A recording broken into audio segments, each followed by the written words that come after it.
বন্ধুগণ, blogger Suvendu page থেকে সবাইকে প্রীতি শুভেচ্ছা, ভালোবাসা, অভিনন্দন। আজ আমি আপনাদের পাঁচমুড়া গ্রামের বাংলার বৃন্দাবন ত্রিধারা মিলন মন্দির পরিদর্শন করাবো।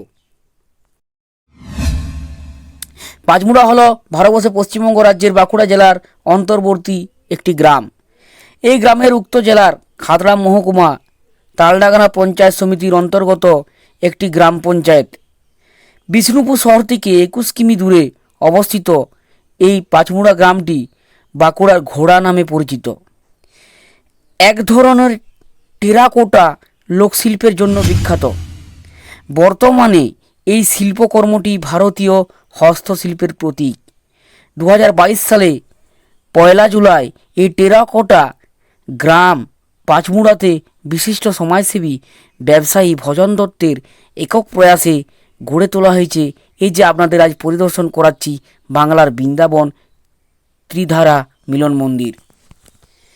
এই মন্দিরে অসাধারণ কারুকার্যতা আমায় মুগ্ধ করে এবং পশ্চিমবাংলা বিভিন্ন জেলা থেকে বহু মানুষ এই মন্দির পরিদর্শন করতে আসেন।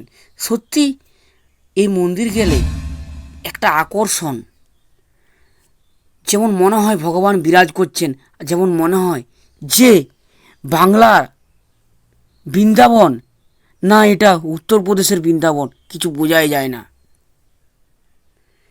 খুব সুন্দর জঙ্গলের সাইডে রাস্তার ধারে গড়ে উঠেছে এই মন্দির। সত্যি মানুষের কাছে একটা আকর্ষণের বিষয় এবং পশ্চিমবাংলার বিভিন্ন জেলা থেকে প্রত্যেক দিনই মানুষ আসছেন। মোটরসাইকেল রাখার জন্য 10 টাকা নেওয়া হয় এবং একজন ভগবানের প্রসাদ পাওয়ার জন্য 50 টাকা দিতে হয়, তাতে ভগবানের প্রসাদ মেলে। এই ত্রিধারা মিলন মন্দিরের সাইডে আরও 2টি মন্দির করা হয়েছে। একটি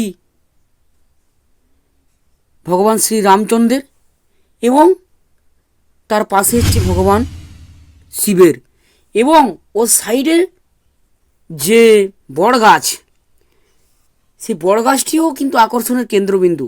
একটা জিনিস জানিয়ে রাখি আপনাদের, মন্দিরের ভেতরে একটি কালী ঠাকুরেরও মন্দির আছে এবং এটি হচ্ছে খাওয়ার জায়গা, খাবারের। এখানে প্রসাদ বিতরণ করা হয় এবং এটি মন্দিরেরই সামনে আটচালা করা হয়েছে। আমরা ঠিক বিকেলে গিয়েছিলাম এবং সন্ধ্যাবেলায় এই আকর্ষণ সত্যি একটা, কি বলবো, না গেলে আপনারা বুঝতে পারবেন না জিনিসটি। খুব সুন্দর দৃশ্য এবং একটা শান্তি বিরাজ করে, এখানে একটা শান্তি বিরাজ করে।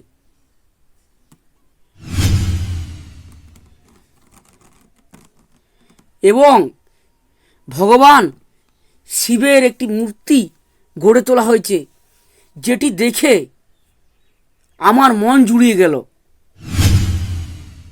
এবং আমরা যেহেতু বিকালে গিয়েছিলাম, সন্ধ্যের সময় দেখতে পাচ্ছেন মন্দিরের বাইরে থেকে মন্দিরকে কেমন দেখাচ্ছে, সেই দৃশ্যটি আপনার সামনে তুলে ধরেছি। যাক, সবাই ভালো থাকবেন।